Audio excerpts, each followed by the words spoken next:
8 of the finals. Big shot after big shot from both teams. Gilgeous-Alexander on the drive and gets the bounce. 44 points for the MVP. They're throwing haymakers here in overtime. For the first time in NBA history, a team will play double overtime in their first 2 games. The brilliance of Shai Gilgeous-Alexander once again on display. Career high 55 points for the MVP. Is this going to become a thing? You guys go into double overtime? If it ends in wins, we'll take it. AD said he don't. SGA scored a career-high 55 points in the Thunder's double overtime win over the Pacers, and he was not the only one who showed out last night. Steph Curry put up 42 to help the Warriors take down the Nuggets in OT. Both teams are now 2-0. Stephen A., I come to you. Had the Warriors or Thunder had the more impressive start to the season? Well, let me say this to you. The reigning defending champions are led by the reigning league MVP, which is Shea Butter. Shai Gilgeous-Alexander. The brother is something spectacular, and he's letting you know it was not a fluke. What you see is what you get. But I'm going to tell y'all something right now. Keep your eyes on the Golden State Warriors. Steph Curry, the greatest shooter God has ever created, went out there last night, 35 in the second half, 22 in the last 6 minutes. This brother is just on another level. And remember I said this, RC and Cam, because I know y'all basketball. The pickup of Al Horford, old man Horford. Do not underestimate that. It's 3 things that he does. He will defend. He obviously spells for Draymond Green having to be on bigger dudes, which is just going to make Draymond even better. All right? And he can stretch the floor because he can hit open threes. If you got a big that hits open threes for Golden State with Steph Curry out there, watch out. Lord have mercy. Look. Lord have mercy. Okay, here's my question for you, though.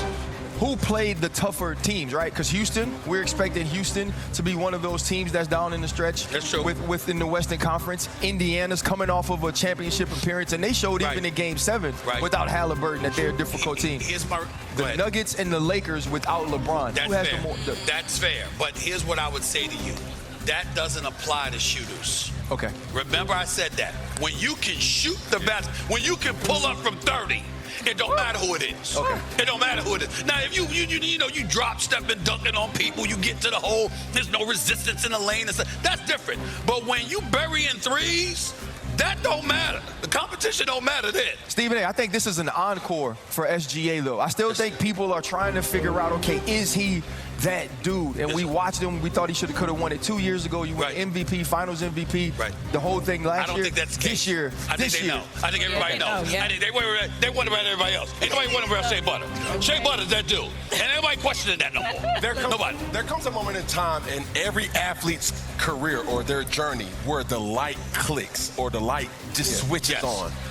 SGA had that moment, and what we're seeing out of him now, it's happening. Yes. Right? And the awakening of, I know I'm good. Now it's time to dominate and cement or start to structure my legacy now. Let me say this to you. There's 2 things in life, in basketball rather, that would be unfair. Wembanyama and what you saw the other night, that's unfair. 7'5", handle and shoot like that. That's one thing. The other would be if Shai Gilgeous-Alexander gets a bona fide permanent 3-point shot. It wouldn't be fair. Yeah. It wouldn't be fair. He's unguardable now. Imagine if that happened. Look, Shea Butter with 55. I mean, look, so what else SGA, what else do you need? He is already there. Shea Butter keep them elbows, too, from being ashy. You know what? Anyway, let's go back to the NFL. All the 50-point club was open. There were a couple of members last night on a late night in the NBA, but we're going quality over quantity, all right? We have Aaron Gordon. We have the Nuggets. They're taking on the Dubs. San Fran or Frisco, as the locals prefer. That's Aaron Gordon from the outside in the second quarter. And then again from Big Honey, Nikola Jokic had 10 dimes. And Gordon just filling it up. I mean, he had 7 threes. He was 7 for 7 from deep in the first half. That's time for the most made threes without a miss in the first half since at least 97-98. That was the play-by-play era from the start of keeping track of that. He'd actually make 10 threes on the night. 10 of 11. Oh, you like threes, do you? Oh, can I interest you? Steph Curry. Oh, look at that. Pulling up from deep. Man, had 36 points after halftime. Gordon rising up. He finished with a career-high 50. He went 496 games between 40-point games. He had one in 2017 with the Magic. Now in 2025, that's STEPH. That's from 32 feet. I mean, that's from Marin. That's from wine country. Napa, maybe Sausalito nearby. I went to Chase. I don't need to talk about San Francisco. I'll tell you that. And then Jokic tipping it. It didn't go. Draymond Green had some tremendous defense. Jokic should have 21 points, go 13 rebounds. So he had a triple-double. And then the Warriors working it to Al Horford. The year is 2052. Al Horford is 60, and he's still getting buckets. With those beautiful lashes. Al Horford, he does have eyes. He lost it. You better find some breadcrumbs in the trail to get back out of those eyes. That's Jimmy Butler. He hits a three. Steph hits with the night-night. Butler wouldn't reciprocate. And Steph said after the game, he goes, he left me on an island. Lonely island. Off the clean Pashmina Afghan and such. This is Steph with a rebound, and then he just dribbles through everybody. All of Lodo, all of Denver, all of it. He just dribbles downtown. Yeah, just dribbles on through. All of Rado, I'm not sure. But Steph goes for 42. Gordon's 50, not enough. It's a Dutch win in OT. Rado, if you're local, it's Rado. They tell that person's not from Church It Up. Rado. SGA, the defending champs in a NBA Finals rematch against the Indiana Pacers, who are opening their season. They raised their Eastern Conference champions manner last night. SGA coming off a double OT win in their season opener against the Rockets. Doesn't care about your banner. He goes high off the glass. Thunder take a 1-point lead. 10 seconds to go. Pascal Siakam putting Chet Holmgren on skates, and that's just a big bear on skates. 32 points, 15 boards. Pacers tied at 113, 7 seconds to go. Benedict Mathurin, I'm not going to say put the clamps on SGA. It was a double OT. It was a long shot. Mr. Halliburton, 23-26 from SGA from the free throw line. He was equally as efficient from the field. This is SGA working top three, and then we got the bunnies back. We're tied at 120. Next Pacers possession is Siakam. Come get this work. Pacers up 122 to 120. 30 seconds to go. SGA on the other end. They'll give it right back. 50-point game for Shai Gilgeous. He has 5 50-point games, all of them coming in the calendar year of 2025. He's on his way to a new career high. He was previously 54. That is going to nearly get him to 55. And Chet Holmgren, no, on the offensive rebound. So we got a double OT that could have won the game. It was off the front of the cup. So in the second overtime, we enter the Thunder down 2. SGA, man, this SGA Benedict Mathurin was awesome. We heard the whistle off the glass. Mathurin fouled out of the game. OKC up 1 after the made free throw. It's your MVP, man. Left-hand finish. That gets hit at 51. Under a minute to go. Chet Holmgren gonna get the offensive rebound. No. If at first you don't succeed, look for a whistle. 30 seconds to go. OKC up 6. Obi Toppin, left-hand finish with 20 seconds to go, and Chet Holmgren going to try to get the rock in, and Obi Toppin, he picks it, but the refs blew the ball dead because Oklahoma City called a timeout. You know who doesn't like it? Rick Carlisle. What did he say right there, man? Something that we can't say it. SGA, new career high 55 for the Thunder. Get back-to-back double OT wins, 141. 135. So Shai Gilgeous put in the league on notice. 90 points so far this season with his career high 55 on Thursday. That is the most by a rating MVP of an NBA season in NBA history. Correct. More than Wilt, more than Jordan.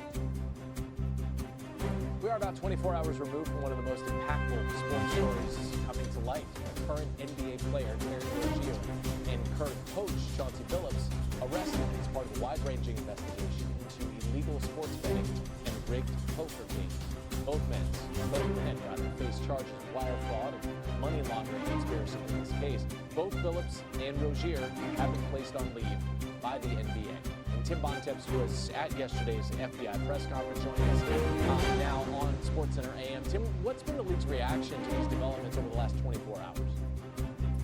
Yeah, really shocked and surprised, Randy. I mean, obviously, you just went through those highlights of the Nuggets-Warriors games and the Thunder-Pacer game last night. It's been an incredible week of action on the court's first week in the NBA season. Victor Wembanyama having a spectacular return from his deep vein thrombosis diagnosis back in February.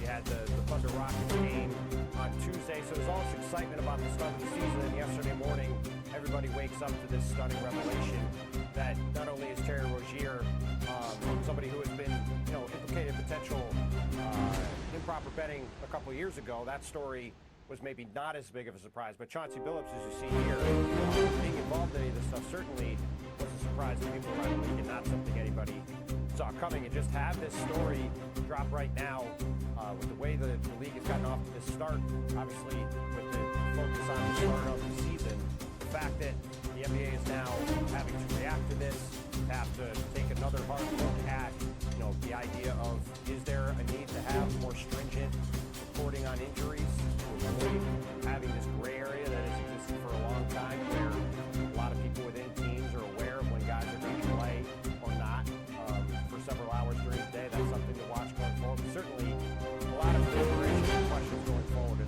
light of yesterday's night.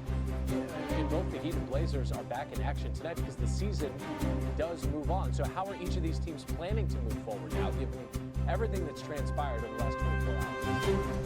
Well, obviously, Redick, there's a ton of stuff off the court to sort through, right? So we'll see where that goes. As far as on-the-court impact for yesterday, Terry Rozier at this point, his biggest value to the Heat, frankly, is as an expiring $26 million contract. These guys on the fringe of their rotation, if in it at all. So I don't think there'll be a ton of day-to-day impact on the Heat other than losing a reserve guard. The real thing that's going to have an impact on the court from yesterday's news is the fact that Portland Trailblazers are now without Chauncey Billups, a guy who just got extended this spring alongside Joe Cronin, the GM of the team. They just extended Shady Sharpe to Monty Kamara earlier this week. This is a team that was hoping to take a step forward this year and contend for a playoff spot. They had a very encouraging season debut Wednesday night at home against Minnesota. Needed Anthony Edwards to go for 41. Hit a couple of crazy shots late to beat them.